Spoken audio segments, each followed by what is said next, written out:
How to fix alarm no sound in Moto G96.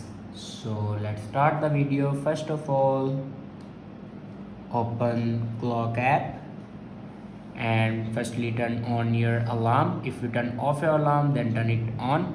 After turn on your alarm, then click on your alarm, and then here you can see the ringtone icon. Now click on it, and then here you can set your ringtone. If you select silent, then it will on your silent mode.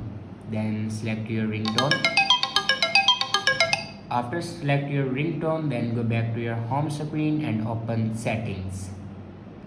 In settings, scroll down and click on apps, and then click on clock app.